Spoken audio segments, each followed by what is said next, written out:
Hello, Bachcha, let's read the question. If work W is done in blowing a bubble of radius r from a soft solution, then what will be the work done in blowing a bubble of radius 2r from the same solution? Okay. So question में देखा, अगर हमें W work done करना पड़ रहा है in blowing a bubble of radius r from a soft solution, तो हम बताने कि कितना हमें वर्क डन करना पड़ेगा in blowing a bubble of radius 2r. अब देखो फर्स्ट केस में हमें दे रखा है कि हमें W वर्क डन करना पड़ रहा है in blowing a bubble of radius r. तो W वर्क डन हम T मान लेते हैं, सरफेस टेंशन है, ठीक है.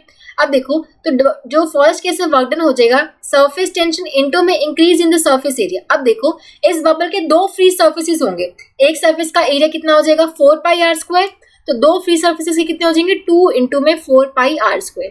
ठीक है, तो पहले केस में वर्क डन हमारा ये हो जाएगा. ठीक है, तो ये आ जाएगा आपके पास 8 पाई आर स्क्वायर टी.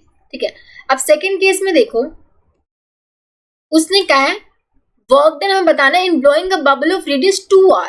2r में कितना करना पड़ेगा, देखो new work done find out करें. सरफेस टेंशन वाइज सेम ही रहेगी, ठीक है, सेम सोल्यूशन है. इनटू में इसके भी दो फ्री सरफेसेस होंगे 2 इंटू में. अब देखो जो रेडियस अभी दे रखी है दैट इज 2r, तो 4 पाई 2r का स्क्वायर. ठीक है, अब रेडियस हमने 2r ली, तो t इंटू में ये आ जाएगा 2 इंटू में 16 पाई आर स्क्वायर, ये आ जाएगा आपके पास 32 पाई आर स्क्वायर टी. ये आ गया, राइट. तो यहाँ पे आप देख सकते हो W की वैल्यू ये है, तो यानी कि अगर मैं W के टर्म्स में लिखूं तो ये हो जाएगा, इसको मैं ऐसे लिख सकती हूँ ना 8 इंटू में 4 पाई आर, सॉरी इसको मैं लिख सकती हूँ 4 इंटू में 8 पाई आर स्क्वायर टी.